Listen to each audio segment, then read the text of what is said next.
भारत में हिंदुत्व का बात करेंगे तो आप मार दिए जाएंगे। भारत में इस्लाम संबंधी बात करेंगे, उनके समर्थन में बात करेंगे तो आपका जयकारा लगेगा।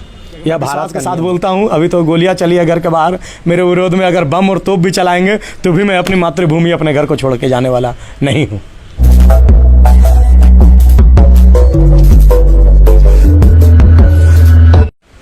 बहुत ही, जैसे सभी नेता लोग इसके बारे में बयान दे रहे हैं, बहुत ही निंदनीय घटना है, बहुत ही गलत हुआ, तो मैं इसके बारे में बस यही कहना चाहूँगा कि केवल उदयपुर राजस्थान ही नहीं, भारत का प्रत्येक राज्य इस समस्या से ग्रसित है।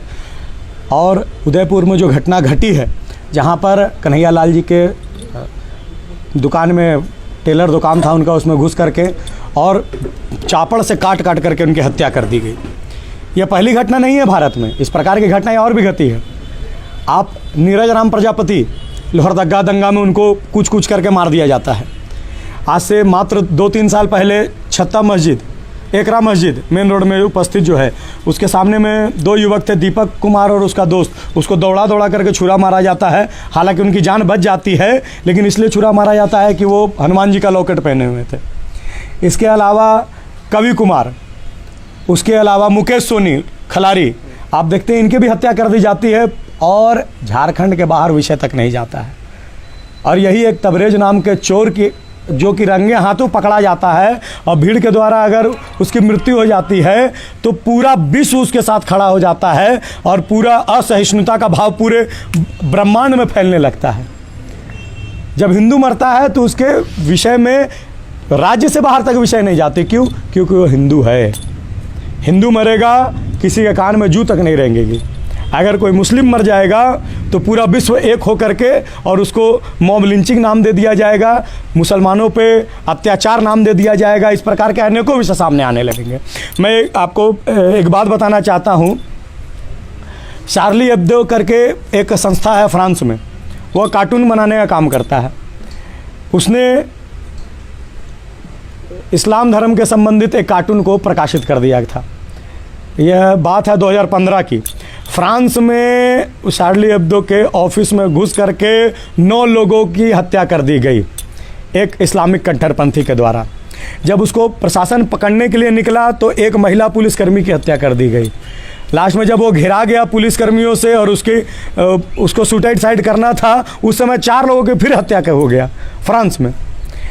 आप भारत की बात करेंगे तो आज़ादी के पहले ही राजपाल,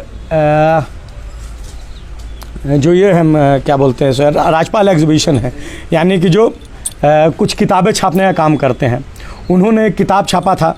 वो अभी इस्लाम धर्म से संबंधित एक व्यक्ति के ऊपर था और उस किताब छापने के बाद पूरे भारतवर्ष में उसकी निंदा की गई।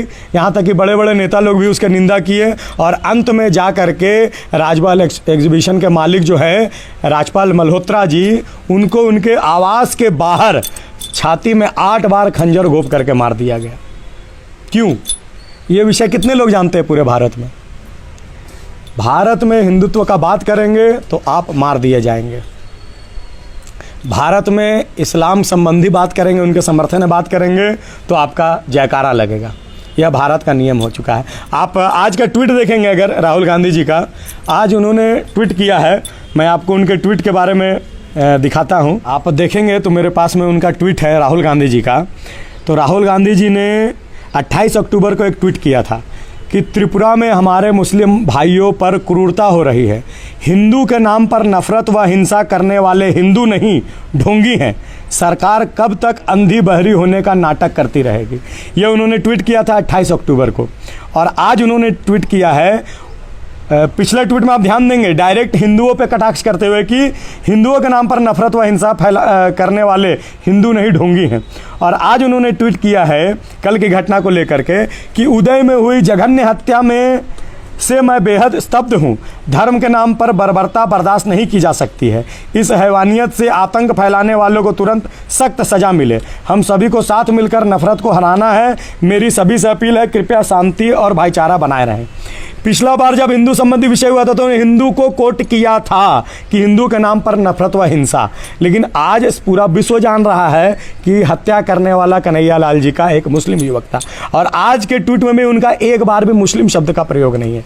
यही राजनेताओं की पहचान है कि आप राजनेता बने हुए हिंदुओं को गाली जितना बकेंगे उतना लोगों को, आप लोगों को गैर धर्म वाले लोग का और देश विरोधी लोग का समर्थन मिलेगा, उनके वोट से आप जीतेंगे।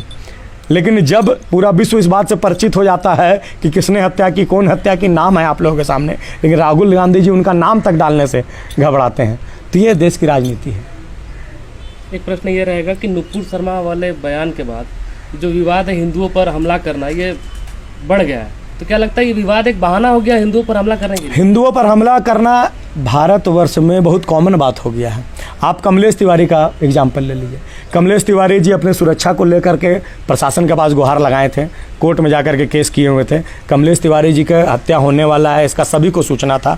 उनके घर में घुस करके गोलियां मारी जाती है, गर्दन को रेत करके धड़ से अलग कर दिया जाता है और जबा करके उनको मारा जाता है।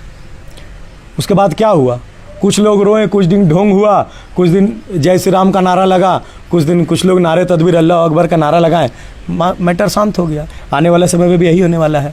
नुपुर शर्मा जी का बयान के पहले मैं आपको उदाहरण दे चुका हूँ, फ्रांस का उदाहरण दिया मैंने, भारत के राष्ट्रपाल पब्लिशन का आपको उदाहरण दिया मैंने, तो ये तो होता रहेगा। छोटा पहले बयान का आप गहनता से उसके बारे में डीपली एनालाइज कर लीजिए, कहाँ तक सही है, कहाँ तक गलत है। इस प्रकार के बयान तो हिंदू संबंधी बहुत आते रहते हैं। हमारे राम को गालियाँ दी जाती है, हमारे कृष्ण को गालियाँ दी जाती है, और जब आप नुपुर शर्मा जी का आप डिबेट देखेंगे जिसमें नुपुर शर्मा जी अपना विषय रख रही थी, तो आप देखेंगे कि पहले हमारे राम कृष्ण का, हमारे ईश्वर का, हमारे भगवानों का अपमान किया गया, तब जाकर के गुस्सा में आकर के नुपुर शर्मा जी के द्वारा उनके मुँह से कुछ निकल गया होगा इस प्रकार का बयान। लेकिन वो विषय आप लोग नहीं चलाएं कि जब हिंदू धर्म का अपमान कर रहे हैं तो लोग, वो विषय पूरे भारतवर्ष में कोई नहीं जानता है। नुपुर शर्मा जी एक शब्द इस्लाम धर्म के खिलाफ बोल दी तो पूरा विश्व उनके खिलाफ खड़ा हो गया। आए दिनों आप पे भी हमला जो होता रहता है, तो सोशल मीडिया पे ट्रेंड किया कि भैरव सिंह को सुरक्षा मुहैया कराई जाए। अभी आपके आवास में सुरक्षाकर्मी मौजूद है, पर क्या अभी तक निजी अंगरक्षक आपको मुहैया नहीं कराई गई है? देखिए, पहले तो मुझे प्रशासनिक अधिकारियों पर पूर्ण विश्वास है, वो अपने रूप से सक्षम है, और मुझे सुरक्षा मुहैया कराने का विषय चल रहा है। मुझे भी सोशल मीडिया के माध्यम से पता चला था कि ऐसा विषय है, लेकिन ऐसा नहीं है कि मुझे डर लगता है, मुझे बहुत ज़्यादा सुरक्षा की आवश्यकता है। मैं हिंदपीढ़ी में रहता हूँ, मेरे घर में पथराव हुआ, बाहर गोलीबाजी हुई, मुझे मारने की धमकियाँ दी गई, गाली गलौज हुआ। अगर यही घटना कैराना और अन्य क्षेत्र में होते तो वो घर छोड़ के चले जाते, लेकिन मैं विश्वास के साथ बोलता हूँ, अभी तो गोलियाँ चली है घर के बाहर, मेरे विरोध में अगर बम और तोप भी चलाएंगे तो भी मैं अपनी मातृभूमि, अपने घर को छोड़ के जाने वाला नहीं हूँ। क्योंकि राजस्थान में कांग्रेस की सरकार है तो बहुत ज़्यादा उम्मीदें नहीं हो सकती हैं, क्योंकि कांग्रेस की सरकार शुरू से देश विरोधियों को अपना घर के सदस्य मानते रहे हैं और उनके सुरक्षा में पूरी तरह से समर्पित हो जाते हैं। लेकिन केंद्र सरकार पर मुझे पूर्ण विश्वास है, वो इस घटना को पूरा विश्व देख रहा है, वह बहुत ही गंभीरता से इसको लेंगे। और यही घटना अगर उत्तर प्रदेश में अगर घटी होती गलती से, तो अभी तक उसका परिणाम भी निकल करके पूरे विश्व के सामने आ गया होता। लेकिन केंद्र सरकार पे, माननीय हमारे देश के प्रधानमंत्री श्री नरेंद्र जी मोदी जी पे हमें पूर्ण विश्वास है, और इस पर गहनता से चिंतन करते हुए, उचित कार्रवाई करते हुए दोनों को फांसी की सजा जल्द से जल्द मिलेगी, ऐसा मुझे विश्वास है।